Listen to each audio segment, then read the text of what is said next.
Hello my dears, this is Sarah from SheHoldSdearly.com, and today I'm going to take you on the final room in my house for Christmas time. We're going to take a quick tour of my kitchen.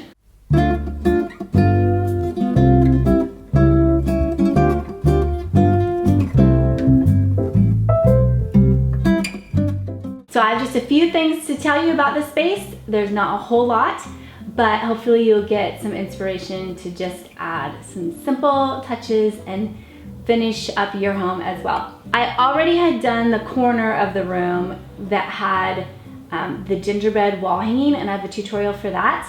And I hung vintage ornaments and some snowflakes and things from the ceiling to make it look kind of like a snowy set. It kind of makes me think of something that would be done in a window display, but I really like it. So if you have a spot like that, set it up cute. Maybe you could do a hot cocoa bar or something, and that really is the focal point in my kitchen. But from there, I went ahead and I had two wreaths, and I'm gonna give you some tips on wreaths. So if you like the flocked wreaths, my favorite ones are from Walmart.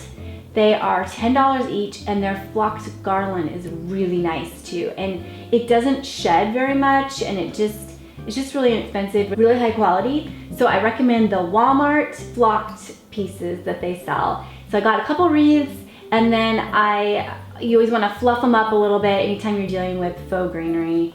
So I kind of reshaped everything and spread it all out. And then since I kind of have this gingerbread theme going on in the kitchen this year, I went with that idea, and I'm using champagne ribbon. And I think next year I want to do more with this color. I really like how Victorian and unique it looks, and just kind of surprising, and it just mixes really well with copper and with gingerbread. So I had that ribbon, and if you're gonna add ribbon to a wreath, I say go big or go home. Get really wide ribbon. And then, so you're just gonna make a nice loose bow, and then once you have it the way you like it, you're gonna stick a wire through the back of it and twist it, and then just kind of poke it into the wreath. You could put it at the bottom of the wreath and have the tails hang down, or I ended up moving it up to the top so that the tails would hang down over the whole wreath, and it would just be more condensed. But once you add the wire, it's hard to adjust the bow. So get your bow right before you add it in, and then you can wire it in. So I made two of those. I put one on the back kitchen door, which you can see here, and then one over our big picture window that looks into our chicken yard. Have that hanging there. And then two more things really. I do want to challenge you if you are an anti-poinsettia girl. I have always kind of felt like maybe they were a little out of style or something, but I'm changing my mind about it, and I feel like especially the white ones, I think that they might be becoming trendy again. So that's kind of fun. So I found these ones at Walmart for $5. Great price for poinsettias. And I like poinsettias clustered together, and I like them in special containers.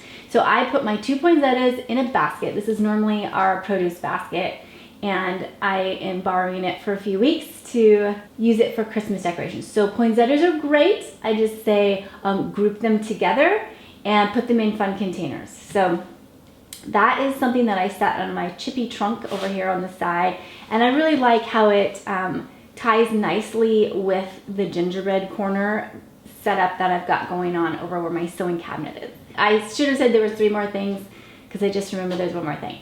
But let's move on to now the window above my sink.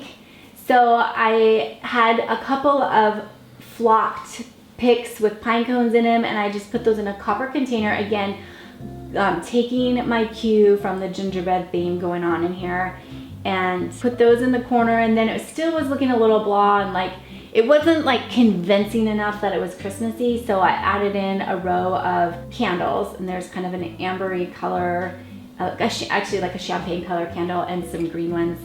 So that was just enough for the little window by the sink. And then I had this garland that I bought years ago. I think I bought it when I was first married, and it says fa la la, fa la la. It was silver with like a maroon color, and I haven't used it in a few years because I didn't care for the color. And this year I thought, why don't I just spray paint it and just make it creamy white? So I ended up doing that. It took a lot of coats. If you've ever spray painted fabric, you know what I mean. I think I put like 3 coats on one side and like 5 or 6 coats on the other side, but I got it done. I just kept plastering it with my favorite Rust-Oleum heirloom whites paint. And then I liked how neutral it is, but kind of fun. And so I draped it over the antlers, actually in our dining room. So it's technically the dining room tour, but I'm gonna call it kitchen because I just thought of it now. So we added that in, you can see it from the kitchen.